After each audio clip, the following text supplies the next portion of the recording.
पिछले कुछ समय से इंटरनेट, यूट्यूब और सोशल मीडिया पर एक खबर आग की तरह फैल रही है। दावा किया जा रहा है कि चीन की पीपुल्स लिबरेशन आर्मी पीएलए ने भारतीय सीमा के अंदर घुसकर पूरे 60 किलोमीटर इलाके पर कब्जा कर लिया है। एक भारतीय होने के नाते ये खबर किसी को भी परेशान कर सकती है, लेकिन क्या इस दावे में रत्ती भर भी सच्चाई है या फिर ये सिर्फ व्यूज बटोरने के लिए फैलाई जा रही एक सनसनीखेज अफवाह है? आज के इस वीडियो में हम बिना किसी मिर्च मसाले के सीधे फैक्ट्स, मैप्स और भारतीय सेना के बयानों के जरिए इस पूरे मामले का सच जानेंगे। वीडियो को अंत तक जरूर देखिएगा क्योंकि सच जानना आपके लिए बहुत जरूरी है। सबसे पहले समझते हैं कि ये 60 किलोमीटर का आंकड़ा आया कहां से। अक्सर ऐसी खबरें अरुणाचल प्रदेश के अंजौ जिले या लद्दाख के डेमचोक और देपसांग जैसे इलाकों से निकल कर आती हैं। होता यह है कि कुछ स्थानीय लोग या कुछ राजनेता ये बयान देते हैं कि चीन ने उन जगहों पर बंकर बना लिए हैं जहां पहले भारतीय सेना गश्त पेट्रोल करती थी।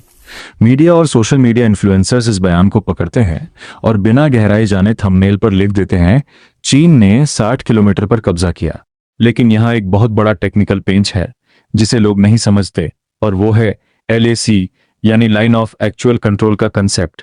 भारत और पाकिस्तान के बीच जो बॉर्डर है उसे LOC कहते हैं, जो पूरी तरह डिमार्केटेड नक्शे और जमीन पर तय है।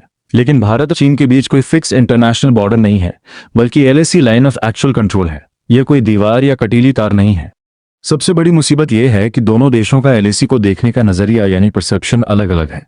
भारत मानता है कि सीमा यहां तक है, जबकि चीन मानता है कि सीमा कहीं और तक है। इसके बीच में कई किलोमीटर का ऐसा इलाका आता है जिसे ओवरलैपिंग पेट्रोलिंग जोन कहते हैं, यानी इस इलाके में भारतीय सैनिक भी गश्त करते हैं और चीनी सैनिक भी। जब कभी चीनी सैनिक अपने परसेप्शन के हिसाब से आगे आते हैं तो भारत के लोग उसे घुसपैठ समझने लगते हैं, जबकि सेना के लिए यह एक रूटीन बॉर्डर ओवरलैपिंग होती है। अब बात करते हैं कि हमारी सेना और सरकार इस पर क्या कहती है। भारतीय सेना, रक्षा मंत्रालय और विदेश मंत्रालय ने बार बार आधिकारिक तौर पर यह स्पष्ट किया है कि भारत ने अपनी 1 इंच जमीन पर भी किसी को कब्जा नहीं कर लिया है। दोस्तों, हमें यह समझना होगा कि आज का भारत 1962 का भारत नहीं है। आज भारत ने चीन सीमा पर इंफ्रास्ट्रक्चर का कायाकल्प कर दिया है।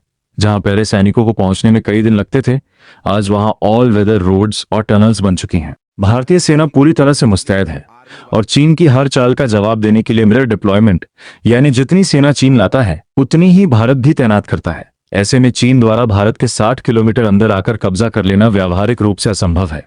तो निष्कर्ष यह है कि 60 किलोमीटर कब्जे की खबर पूरी तरह से निराधार और फेक न्यूज है। हमारी सेना सीमाओं पर डटी हुई है और हमें उन पर पूरा भरोसा रखना चाहिए। सोशल मीडिया पर दिखने वाली हर सनसनीखेज खबर पर यकीन ना करें। अगर आपको ये फैक्ट बेस्ड एनालिसिस पसंद आया हो तो इस वीडियो को शेयर करके दूसरों को भी जागरूक करें। कमेंट में जय हिंद लिखना ना भूलें। मिलते हैं अगले वीडियो में। धन्यवाद।